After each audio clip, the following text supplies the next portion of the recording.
Welcome to session 293 of the Bible in a Year commentary. If you started this series on the 1st of January, then today should be the 20th of October. Today we'll be looking at Romans 5 to 6 and Psalm 133. But so far in Romans, we've read through the section on how the gospel is good news for both Jew and Gentile. We looked at how Paul was writing to a church of both Jews and Gentiles drawn into a culture war. And we saw that from the beginning of this letter, Paul wanted to address this issue. Paul greeted the Roman church in his usual way, but throughout his greetings he made it clear that his calling was to the good news of Jesus that was rooted in Jewish heritage but is to all humanity, to Jew and to Gentile. And then went on to lay out the problem. All humanity is trapped in a spiral of its own wickedness and selfishness because they have turned from God. Even the Jews who claim to be loyal to God fall into this trap. They might declare God outwardly, but inwardly they are trapped by that same selfishness and wickedness as everyone else. He explained that the pride that comes with being Jewish doesn't mean unique privileges. Instead, it was the fact they were chosen to carry the message of God's goodness to the world. It was a unique responsibility. That message then culminates in the person of Jesus, who is the answer to humanity's problems. He has come to free all people from slavery to their own selfish desires through faith in him. Paul showed how long before there were Jew or Israelite, before the laws of the Torah or circumcision, Abraham was saved because of his faith in God. So Abraham serves as an example and a father to all people, not just the Jews, making all believers one family. But let's jump into today's reading, Romans 5 to 6. We now move into the section of Paul's argument that shows how the gospel creates a new humanity. Being justified by our faith in Jesus is good, because it means we get to have a relationship with God. To justify someone was to make them right according to the law, to take someone who was previously said to be guilty and make them innocent. The benefit of being justified is peace with God and Jesus. Because of this, we should want to see God glorified, and that means partnering with Jesus. Just as Jesus suffered and persevered, we too must be willing to suffer and persevere. More than that, just as we know that Jesus' suffering and perseverance produced great things, we can rejoice in knowing that as we suffer and persevere with Jesus, it is producing great things in us. The Christian life isn't one where God makes everything good and happy for us. It's one that, to draw on the Gospels, requires us to pick up our cross and join in his mission of sharing the gospel and bringing God's kingdom. That struggle is key. The peace we have with God and Jesus does not remove suffering, it repurposes it. It's what strengthens us and changes us that we might better understand and receive God's love. As God demonstrated his great love by Christ dying on the cross for us, we now show our love by living our lives for him. Where before we were enemies of God, we now get to have a relationship with him. And this isn't just some wishy-washy, Jesus was a loving person, so we should be loving people too. Christ's death has brought about a new humanity, and so we get to be completely new people. Sin and wickedness came in through Adam, and as descendants of Adam, we inherit the human problem. We are enslaved by our own wickedness and selfish desires. Death and destruction rule over us. But through Jesus, we separate ourselves from that. We are no longer part of Adam's humanity, but are now part of Jesus' humanity. We have moved from people who are trapped and destined to death to people who are free and filled with new life. And just as Adam's sin impacted all humanity, both Jew and Gentile, so does Jesus' sacrifice impact all humanity. Adam served as a representative of a fallen humanity, but now Jesus is the head of a new redeemed humanity. Into this, the law came to highlight how sinful we were, but now grace reigns that we might be justified. The law highlighted the problem, but grace is the solution. Grace doesn't just forgive us, it is what frees us up to be transformed into this new humanity. So what does it look like to live this new life as new human beings?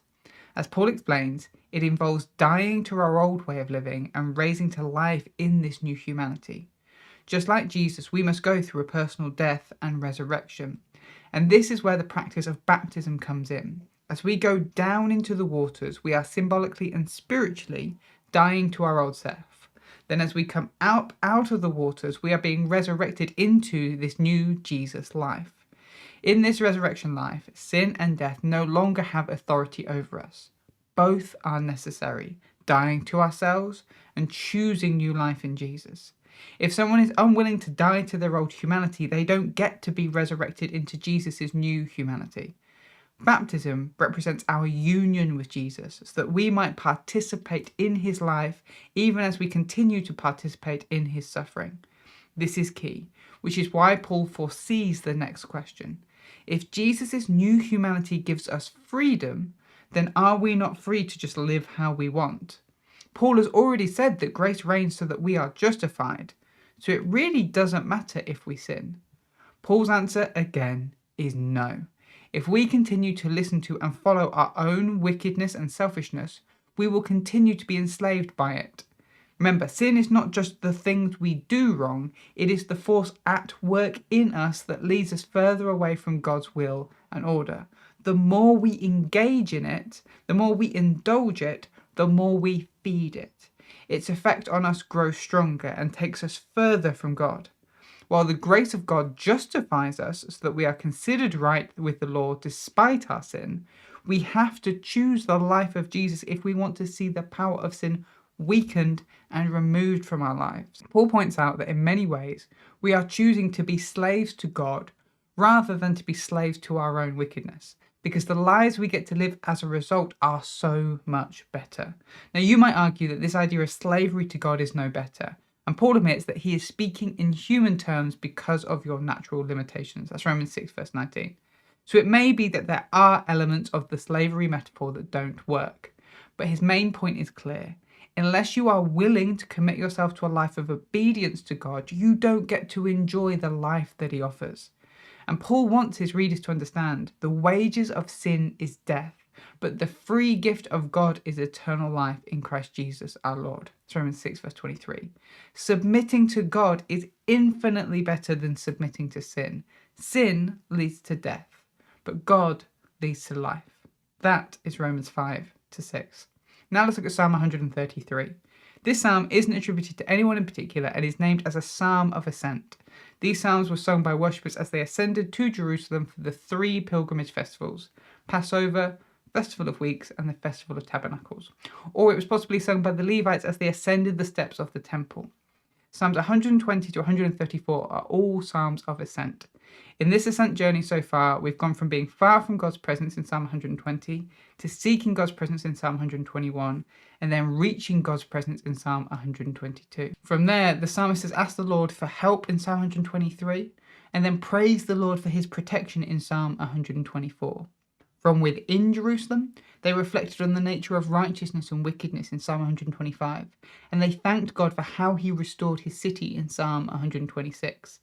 This led the psalmist to reflect on the importance of God being first and foremost in our lives in Psalm 127, and the importance of fearing God in Psalm 128. Having focused on God's authority and power, the psalmist then reflected on how God rescued them in Israel from their oppressors in Psalm 129, and then from their sin in Psalm 130, which then allowed them to place their trust in the Lord in Psalm 131. Then in Psalm 132, the psalmist reflected on God's covenant with David and his commitment to dwell amongst his people. Nearing the end of the Ascent Psalms, we start to get this image of all those that have made the pilgrimage to Jerusalem gathering together, as the psalmist focuses on the unity of God's people. The psalmist starts with celebrating unity. Unity is like precious oil that was used to anoint the priests. It is like the dew that runs down from the mountains and produces flourishing in the land. In short, unity empowers God's people in the same way that oil establishes the authority of the priests. It is delightful and enjoyable, and it is a blessing for flourishing from God. Thanks for joining us today. Take a moment to reflect on what you've read and share your thoughts or questions below. If you're watching in the future, then you can click here for the next session, or you can find the full playlist just down here. To receive these daily commentaries in your email inbox, subscribe via the link in the description below. Have a great day, and I'll see you tomorrow.